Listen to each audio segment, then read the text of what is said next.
John Fedro with mobilehomeinvesting.net. In this semi-lengthy video, I want to give you three different answers.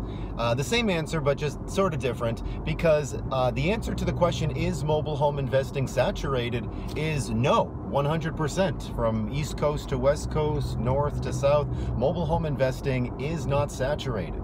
Now, that probably doesn't give you a nice, comfortable feeling, because in my opinion, talk is cheap. And for me to just say that to you and say, you know, it's not saturated, so go ahead and have fun, that doesn't negate the fact that it has changed over the past 20 years, 10 years, 5 years, even the past couple of years. Mobile home investing has changed a bit. So I want you to be prepared for that. And I don't want to tell you, hey, you're good to go. I want to show you proof. I want to show you why I'm thinking, or why I'm saying what I'm saying. So I want to switch right now in like 30 seconds to me in front of a whiteboard. And you're going to see a bunch of stuff behind me on a whiteboard, but I'm going to be talking to you for about 5 minutes and summing up everything that's behind me. Now, I'll be talking for 5 minutes, summing up everything and giving you more of an answer of why mobile home isn't saturated yet. But if you're like me and you really want to see sort of the math and why, in my mind, for the past 20 years, mobile home investing hasn't been saturated, why it still isn't, then we're going to talk for 20 minutes about the past, the present, even the future. Like, no one has a crystal ball, but what could make investing saturated? What does that look like? So we'll talk about that on this video. Stick around to the end and we'll talk about a bunch of stuff. If you have any questions or concerns, you can always reach out to me directly at support@mobilehomeinvesting.net. Thanks so much for watching. But it's this one last slide that I have for you. I'm going to put it right here, because from 2000 to 2002, the way, whenever I've sold a mobile home on payments, or I help somebody to learn how to sell a mobile home on payments, the litmus test of what we're going for to know, okay, I want to invest in this home, this will be an appropriate deal for me, this will be worth my time, which worth my time is very vague. You know, what's worth my time might be not worth your time, or what's worth your time might not be worth my time. But what we shoot for is the return on your investment. If you invest 5 grand into a mobile home, you purchase, let's say 10 grand, you purchase a home for 10 grand, that's the acquisition cost, the holding cost, the repairs, the labor, material, marketing. You get all that money back in 6 months to 12 months maximum. Then after that, you're making all profit. So you get all your money back in a year or less. That's what we shoot for. We also shoot for $300 net cash flow every single month. That's not the lot rent, that's money to you for the home. That's money minimum, I should have said minimum, 300 plus per month. And then 60 months or more, that's 5 years worth of incoming payments. Now the future, what is the future going to look like? If mobile home investing does become more and more and more saturated, let's sort of carry this out into the future. There's still the same amount of those sellers coming in, but there's more cash buyers. There's a few more investors as well, and that's making these numbers shrink. That's making that your ROI, you might not make every deal back in 12 months or less. Are you okay with making your money back over 12 months? How about if you make your money back over 18 months? What if it takes you 2 years to get all your money back, and then you have another 4 or 5 years after that, or 3 years of profit? Is that worth it? It takes 2 years to get your money back. That's double what we shoot for right now. But is that worth it? Is that still a good return for you? Also, what if you're only making $250 per month instead of $300 or $200 a month? You know, again, for 5 years minimum. But these numbers might shrink a little bit. But like I said before, the more going in, usually the more going out. But hypothetically, you know, if the numbers, what does an oversaturation look like, in my opinion? An oversaturation looks like this. These numbers get squeezed down. You're still going to have the home run deals. You're still going to, every now and then, which I'd say right now, maybe 1 out of 6, 7, 8 deals we make, and some people it's more than this, but I'd say some people, it's a home run when you sell on payments and you get all your money back with the down payment. So you're collecting all that money back that you invested with the buyer's down payment. Now every dime in payments you get is profit. That's a home run. That's a really good deal. And right now, I'd say for most folks, it happens like every 1 out of 6 deals or 7 deals. But in the future, you might only get a home run every 12 deals. And is that okay for you? I mean, that's just sort of what we have to decide. Well, do I not want to do mobile home investing at all? Or I'm only going to do like, 6 deals a year or 10 deals a year instead of 20 deals or double that. So you just have to sort of make a decision, based on the knowledge that you have at the time when you get started. What do I want to do? Do I want to do this in real estate? Do I want to do that in real estate? Do I want to sell Avon or do something else? I mean, the person listening to my voice, you can add this to what you're currently doing, or you can just dive deep into mobile homes and that's all you do. So it's really up to you, and I hope that this video made sense. Boop! Let's go from the year 2000 and before. I got started around 2002. Right now the year is early 2020, and then of course into the future mobile home investing will be a thing. What does that look like? Let's talk about some constants. Before we talk about like what's changed, let's talk about some constants that I've seen. So a constant that I would say, and this is something we'll put, where can we put this? I want to put it, I'm going to put it right here, but realize that this is a constant that has been, that's just been around forever. It's a constant, it's a consistent thing that there will always be consistent sellers. In my opinion, I've always seen a market from 2002 when I got started all the way to the present time. We are not dealing typically as mobile home investors. We're dealing with a lot of folks that are paycheck to paycheck type of individuals. And right now, this is being filmed during the coronavirus. That's, it's really evident how much we live, a lot of folks are paycheck to paycheck across the entire country, not just mobile home folks, but people that are paycheck to paycheck, they're 1 or 2 paychecks away from devastating type of decisions. What do they have to pay? What don't they have to pay? And then that just snowballs into so many other problems. So there's always been sellers. People always haven't been able to pay their rents. There's always been, some issues. Now people aren't able to manage all their finances. There's back taxes. There's title issues. There's too many repairs in the homes. The home has to be moved. No one can get approved for the park. The list goes on, but there's always been consistent sellers. I'd say at a steady rate. Now around the year, there's more sellers, I'd say summertime, and then there's a little bit less sellers spring and fall, and then there's a little bit less sellers the winter time, but there's always still sellers. There's always still people in different situations. Some people need to sell really fast. Some people have plenty of time before they have to sell. So I just want to make that there's always been sellers coming into the market. It's a conveyor belt.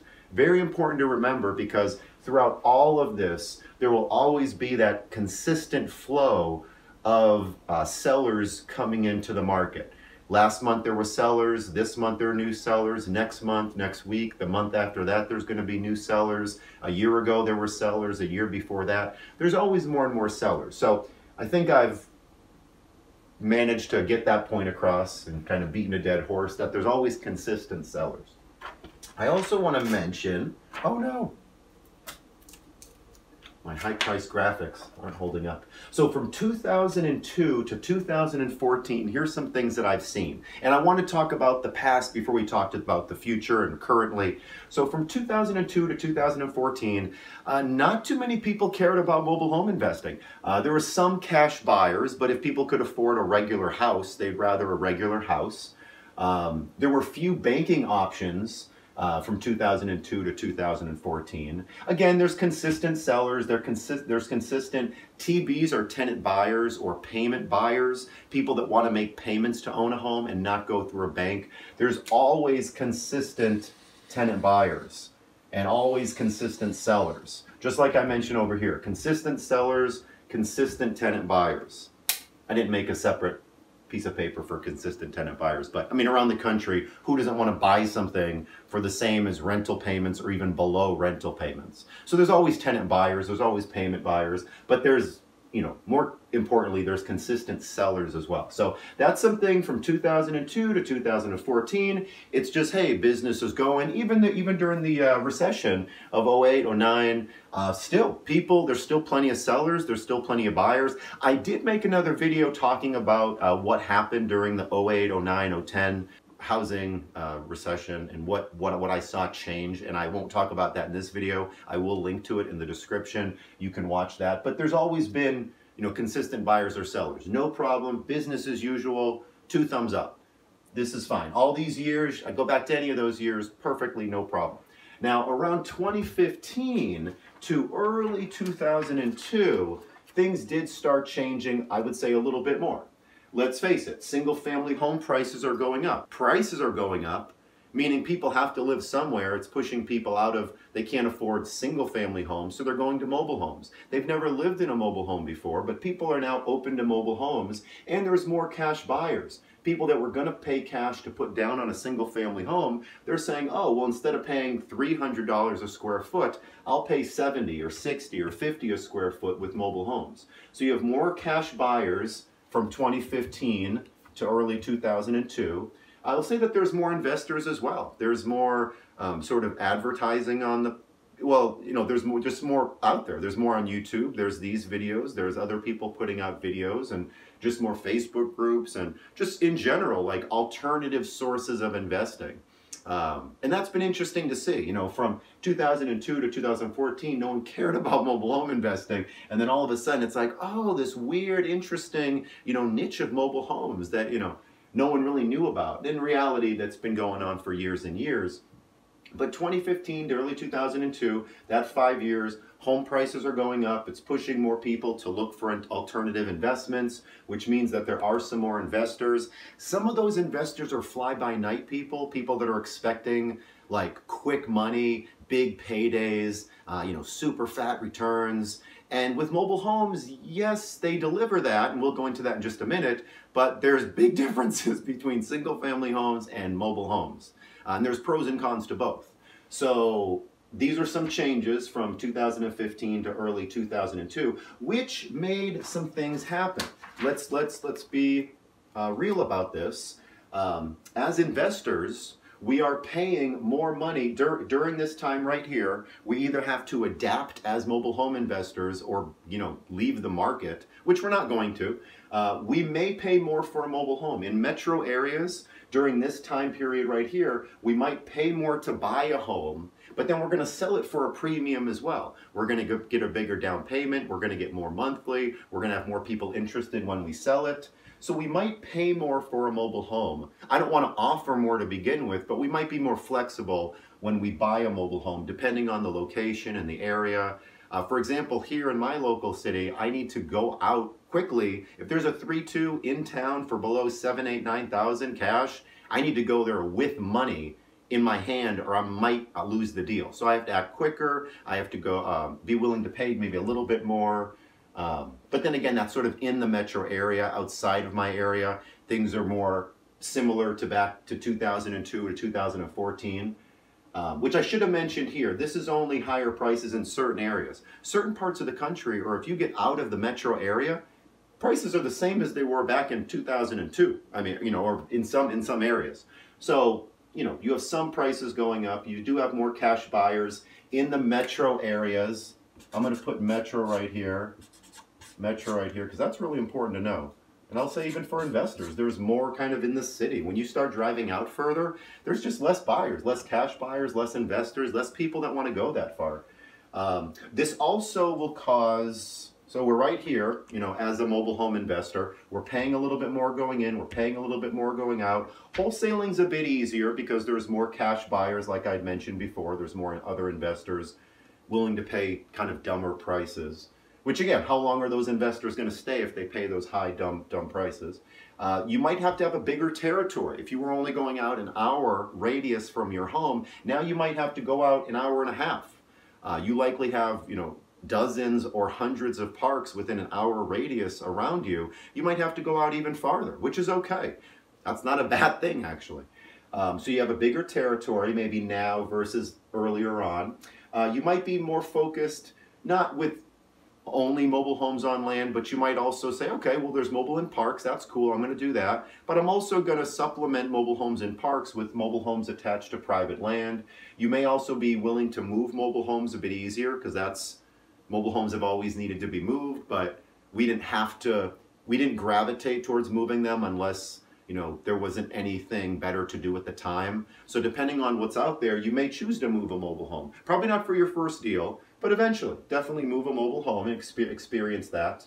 There's definitely things to know and do and not do and be careful about. Also, mobile homes needing more rehab. When you first get started investing, I would say to lean towards the homes that don't need a lot of rehab.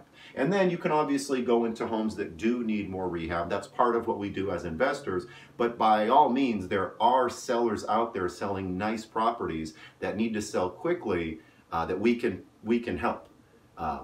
Don't think as investors we're only buying junk homes that nobody else wants and we're going to have to completely rehab them. That can be part of your business, but it's not most of our business by any means.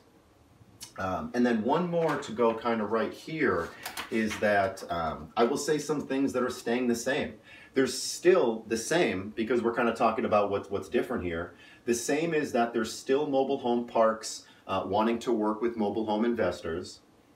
There are still the same sellers that want to sell. People still get themselves into trouble. That doesn't change.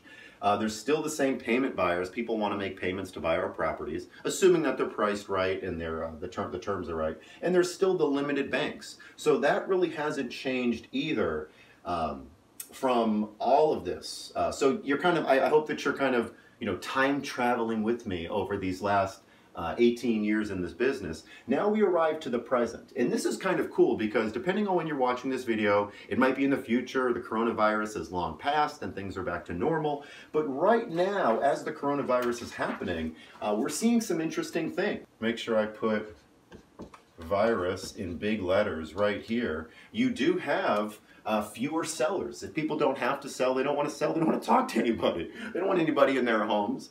You have fewer buyers as well. If you don't have to buy, you're not necessarily going to buy. Or you want to hold on to your tax refund. You don't want to get rid of it because you might have to live on that. So you can't buy because you don't have the money that you thought that you had. Fewer parks are even open.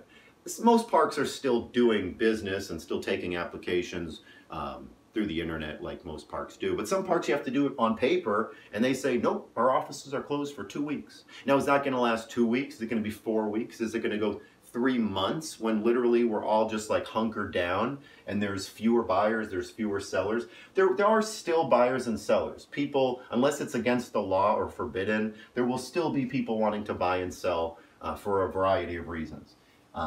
Even if you don't have to necessarily pay the lot rent, there's still people that aren't living there. There's still people that are paying 2 payments and they would be happy to sell if you approach them. So there's fewer buyers, fewer sellers, fewer parks open. People are keeping isolated. Future hardships. Is that going to trickle down and cause the next recession? Is it going to cause just a slight uptick of people that can't pay their bills, and then that snowballs into something much bigger, and now 6 months from when this video is being made, that's when a lot of the people are really in trouble, or in 3 months from now? Or are most people going to get sort of, bailed out and be okay? That's a question. Now, moving forward, so when we started, should I still be investing in mobile homes? Should I, if I get started in 6 months or a year? This is going to be a conveyor belt business. It always has, and it will continue to be a conveyor belt business. Moving forward in the future, after the coronavirus passes, let's do that, because it will pass. After the coronavirus passes, after we get back to semi-normal, I will take any of this time frame from 2002, when I was involved, all the way to the present. I will take any of this.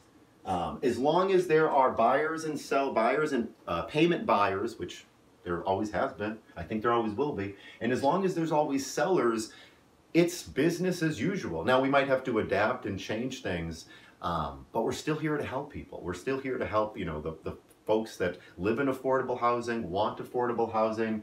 Moving forward, things that might change this industry. Let's talk about that, because I would think it's only going to be these, huge black swan events that are, we just can't expect of what's going to happen. And I've done some thinking about that these past many years. A virus is not one that I was thinking about, but assuming things are relatively normal and we're not all infected with something, or the whole population isn't being cut in half or something just crazy, the big events I see are maybe the government overstepping and saying like investors couldn't invest in homes. which I don't foresee that happening, that they would step that much. But let's say something like the U.S. Government stops investors for some reason. Now, I have no reason to believe that's going to happen, and I'm going to keep investing in mobile homes until that does happen. That's one thing that could happen. Also, something that could really like skew our advantages as an investor is if all sellers, okay, every single mobile home seller accepted owner financing. So if every single seller didn't need their cash and said, you know what, I'm going to work with the buyer and I'm going to take payments from them. Yeah, the buyer and the seller could get together and they wouldn't need us. Whereas now they do need us. For the past 18 years investing in mobile homes, that's been reality, and buyers and sellers need us. But if somehow they didn't and all sellers could take owner financing, which they can't, I don't see that happening. So that's not likely. All sellers accepting owner financing isn't likely. Banks just giving like unlimited lending. So anybody with a pulse goes into a bank and says, I want to buy this 1972 mobile home, really don't know much about it, and it's a junky inside, and I need money for repairs, give me money. And the bank says, yeah, here you go. That would skew our benefits. People would go to a bank, they might not go to us, and I could see how that would kind of skew our not benefits, but our advantage.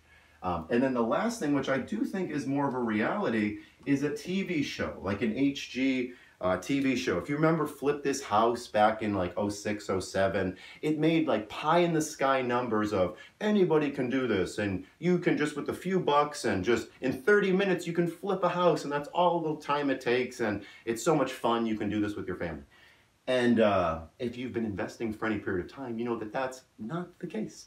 Most of the time. So if there is ever like a mobile home TV reality flipping show, which I do have sort of an in that there may be one being created at the time of this video being made for YouTube, I do believe that there is going to be an HGTV show. Hopefully it's done well and it's not all hypey, but let's say that there is a show and then everybody can say, hey, I want to invest in mobile homes. This is easy. I got to park down the road. I'm going to go stop in and try to buy something and overspend. Well, if you have a lot of investors, amateur investors that don't know what they're doing, that could definitely skew our advantage. Now, I would imagine that all those investors would realize very quickly, like, oh, this isn't what I thought. This is a lot more difficult. I'm backing out. And then also, if things do sort of reset a little bit, are the investors that are currently in mobile homes right now, because there are more investors, are they going to go back to single family homes? How many of these investors are only investing in mobile homes because they haven't been able to get a single family home for as much as they'd like? They'd rather invest in single families. So maybe if the market, if there is some sort of recession, they'll go back to investing in single family homes as well. I hope that this video made sense. We covered a lot of things. Some of it was abstract, and I hope that you were able to follow along. And if you did follow along, thanks so much for watching. If you have questions or you're hesitant on what I said, or you're thinking something different, or you've noticed something different, please comment below. If this video was helpful, please like it, please subscribe and ring that bell, or don't. You're an adult, you can do what you want. You can hit that bell or not. You can invest in mobile homes or not. You do whatever you want. Thank you so much for watching. If you have any questions, you can reach out to me at support@mobilehomeinvesting.net. That's support@mobilehomeinvesting.net. Or if you want more mobile home info, you can go to mobilehomeinvesting.net. We got a lot of information there for you as well and more videos. Thanks so much for watching. Talk to you soon.